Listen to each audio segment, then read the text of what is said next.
Hi there, I'm Eric Linter with Starspeak Whispers for April 2014. And this is the month we astrologers have been waiting for, it seems like forever. But, we're reaching a kind of peak time period for the 3+ year series of Uranus-Pluto squares. There will be another one during the second half of the month. But the way things are set up in the sky, the Sun in Aries is now moving into a conjunction with Uranus as the month opens. And Jupiter has positioned itself squaring Uranus and opposing Pluto. So we have an ongoing T-square, later in the month a grand cardinal cross, as Mars retrogrades into the sensitive zone in the sign of Libra. As we deal with these complicated astrological configurations, the realm of possibility is so wide open. For some people, this is going to be a fabulous time with scientific breakthroughs and spiritual moments of revelation. And for other people, it's going to be exceedingly difficult to get anything accomplished. So we all need to be somewhat patient and understand that we are being gifted by the cosmos with just a huge amount of energy. And the question is, can we catch the wave and ride it, or are we going to be swept under?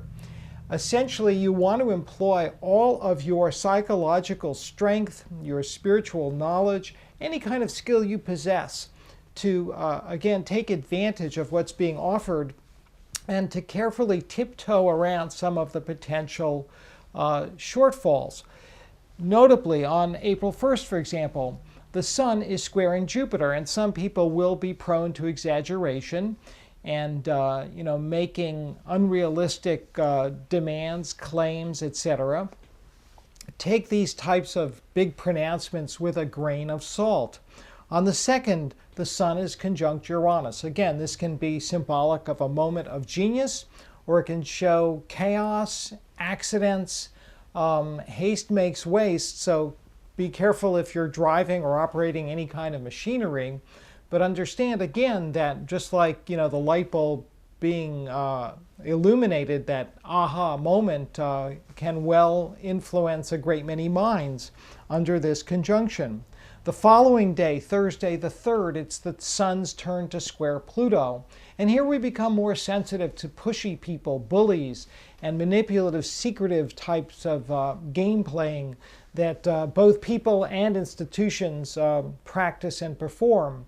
And because there are 2 eclipses this month, there's going to be a lot laid out on the table. Some embarrassing moments for sure for various government officials, and perhaps some individuals as well.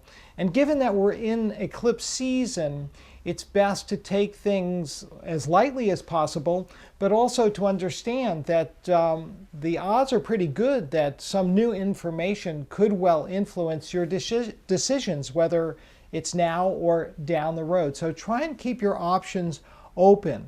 Venus on Saturday the 5th arrives in Pisces, and here she's moving into a conjunction with Neptune.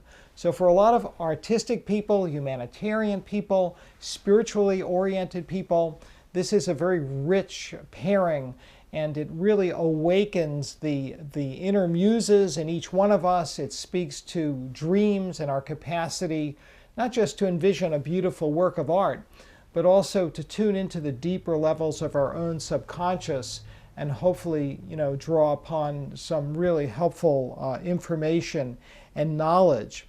Monday, the 7th, there is an early morning quarter moon. This can mean a restless night.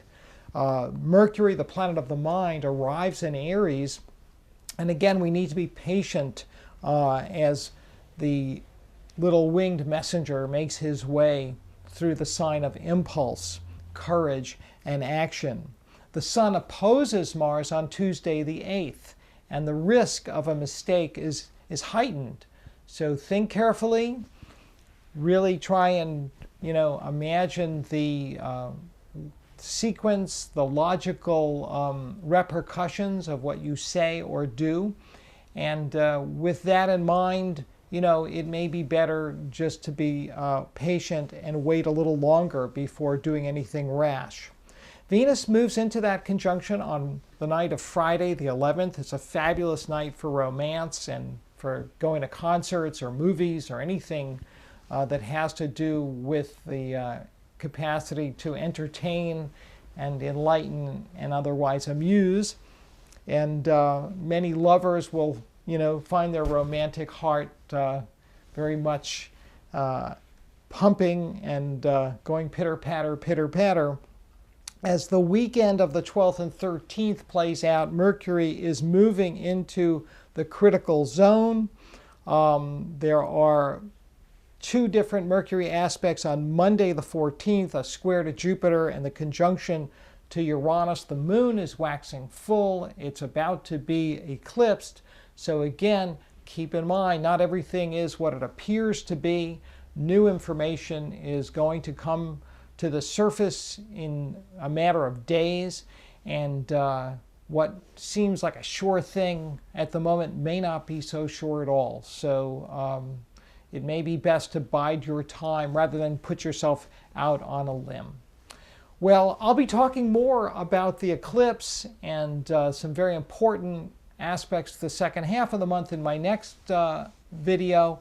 Please, if you want to contact me, shoot me an email at stars@ericlinter.com. Look for my daily forecasts online at spiritofchange.org. And remember, keep looking up.